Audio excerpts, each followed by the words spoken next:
कांग्रेसी नेता सतपाल वाल्मीकि के वायरल वीडियो को लेकर अब उनका पक्ष सामने आया है। सतपाल वाल्मीकि ने कहा कि बस यात्रा के दौरान दो महिलाएं आपस में बैंक अकाउंट हैक करने की बात कर रही थी। वो सब इंस्पेक्टर पद से रिटायर है, इसलिए उन्होंने केवल साइबर क्राइम से जुड़ी कानूनी सलाह दी थी। उन्होंने किसी महिला से मोबाइल नंबर नहीं मांगा। सतपाल ने आरोप लगाया कि पानीपत नए बस स्टैंड पर उतरते ही 4-5 युवकों ने उन्हें घेर कर वीडियो बनाया और साजिश के तहत वायरल किया गया। उन्होंने कहा कि बिना गलत मंशा के भी उन्होंने महिला को बहन कहकर माफी मांगी। देखिए जी, सबसे पहले मैं आपके चैनल को सभी को नमस्कार करता हूँ। उस दिन का जो ये था, मैं अपने घर से मतलोडा से बाई बस द्वारा मैंने गुड़गांव जाना था इमरजेंसी। तो उसमें बस में मैं बैठा था। अब उस बस के पीछे में दो महिला, एक जेंट्स, वो फैमिली मेंबर थे तीनों। उनसे अगली सीट पर मैं बैठा था और एक मेरे साथ महिला बैठी थी।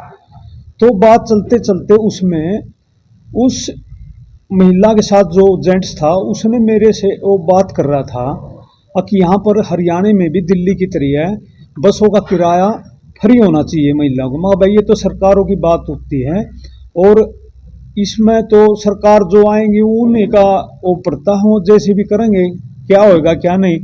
इसके बाद में फिर वो जो बहन महिला पीछे बैठी थी मेरी सीट पे, जिसका ये है कि नंबर मांगा, वो बहन अपने घर के बारे में उनसे बात कर रही थी कि भाई हमारा अकाउंट हैंग हो चुका है। और मैंने एक पुलिस की नौकरी में रहते हुए एक सामाजिक आदमी होने के नाते मैं उस बहन से बोला, बहन ये जो आपका अकाउंट हैंग कराया है एक साइबर क्राइम चला हुआ है और आप इसमें देरी ना करिए, इसका फ़ोन नंबर दे देना और पति को साथ में लेकर इसकी FIR लॉन्च करा दो, नहीं तो ये बहुत नुकसान कर देंगे और तुम्हारे सारे अकाउंट से पैसे निकाल देंगे। और ये शरारत कई बार हमारे भी फोनों में आती हूँ। मैं तो पुलिस में भी एम्प्लॉइज रहा हूँ, मेरे को इसका बहुत ज्ञान का पता है बहन, और इसके बारे में देरी ना करिए, नंबर दे दो। लेकिन इतनी देर में उस कनेक्टर की किसी पैसेंजर के साथ, बुजुर्ग के साथ कहा सुनी होगी, उनका रोड़ा रब्दा होगा। मैंने बहन को फिर कहा, मखा ये नंबर दे दियो, इसमें देरी ना करियो। तो बहन को कोई गलतफहमी होगी जी, उसने सोचा भाई नंबर मेरे से मांग रहा है।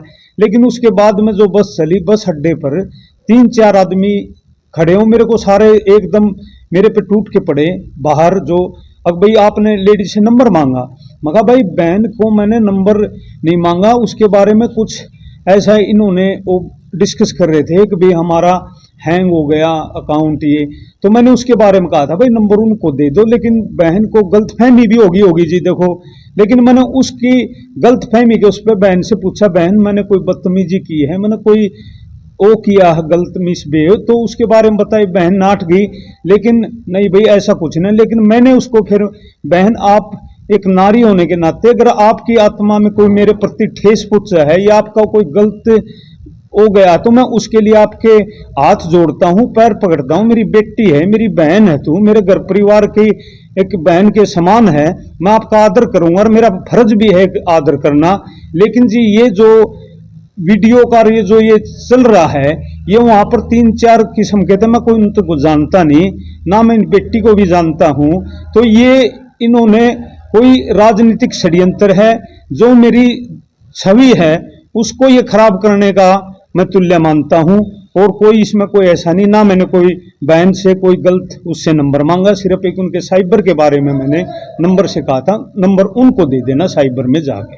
एक तो कंडक्टर भी था जो साथ में, हाँ एक कनेक्टर था, वो कनेक्टर भी मैंने बल्कि वहां देखा तो कनेक्टर ने मैं पहचान लिया, कनेक्टर मेरे को जानता कह रहा था वो वीडियो में, अब मैं इसको जानता हूं, ये टिकट का दावेदार है कांग्रेस से, उसने बर्दे टिप्पणियां कर रहा था। लेकिन उसको हमने मिले तो उसने अपनी गलती मान ली है, और कल हमने आया भी है मीडिया के सामने, अब जी मैं गलती हो गई जो मैंने ये कहा अभी फ़ोन नंबर लिया है, लेकिन ऐसा कुछ नहीं था। मैंने बस में अपनी में सारी मेरे सामने बिल्कुल मीडिया के सामने बाइट हुआ है और उसने गलती मान ली। लेकिन हमने गलती उसकी वो भी मानी, हमने फिर भी उसका आदर किया, भाई तूने गलती की तो अपनी गलती मान। और लेकिन मैं भी इसे भी उस बहन को अपनी बहन समझ के मैंने गलती मांगी है, उसके पैर पकड़े हैं। अगर उस मेरी बहन पे कोई मेरी प्रति कुछ ठेस लगी है तो मेरा कर्तव्य है सामाजिक नाते मैं उसके बहन के पैर पकड़ने में मेरे को कोई हो नहीं। मैं मौके उनकी पे भी आपने माफी मांगी थी? हाँ, मौके पे भी मैंने बहन को माफी मांगी। मगर बहन तेरी अगर कोई आत्मा में मेरे प्रति नेगेटिव बात चली गई, कोई जाने में अनजाने में, उसके लिए आप मेरी बहन हो, मेरी इंसानियत तौर पे इंसानियत नोट पे मेरी एक परिवार की सगी बहन के उस पे मानूंगा मैं। और जिस तरह से आप 2024 में टिकट की दावेदारी भी पेश कर चुके हैं कांग्रेस से, तो क्या मानते हैं राजनीतिक षड्यंत्र के साथ साथ आपकी छवि खराब करने का प्रयास किया जा रहा है, तो कौन लोग हो सकते हैं? सर ये मैं इनको जानता नहीं, लेकिन ये मेरे कोई प्रतिद्वंदी या कोई भी हो सकता जो मेरी इस छवि को धूमिल करना चाहते हैं। और मैंने 2024 में भी टिकट मांगी। मैं वो कांग्रेस का कार्य करता रहा हूं, आज से नहीं, मैं 30 साल से वो करता हूं। मैं खिलाड़ी रहा हूं, हल्के में मान सम्मानित है, हमारे परिवार के गणमान्य आदमी हैं हम। एक नारी का ये नियम, नारी का बहुत महत्व करके चलते हैं। जिला परिषद भी हमारे घर में रही है। हम अपनी किसी भी औरत को हमारे घर पे आई तो अपनी माँ बहन समझ के हमने उनके पैरों के नीचे लगा के मैं बात करता हूँ। मेरा कोई ऐसा वो नहीं है जिससे मेरी उस बहन को ठेस पहुंचे। और उस मेरी बहन को ठेस पहुंचे तो मैं नमस्कार उसको फिर मैं माफी भी मांगूंगा और हाथ जोड़ के उसको गलती भी महसूस करूंगा। मेरी बहन को कोई गलत हो नहीं जाना चाहिए।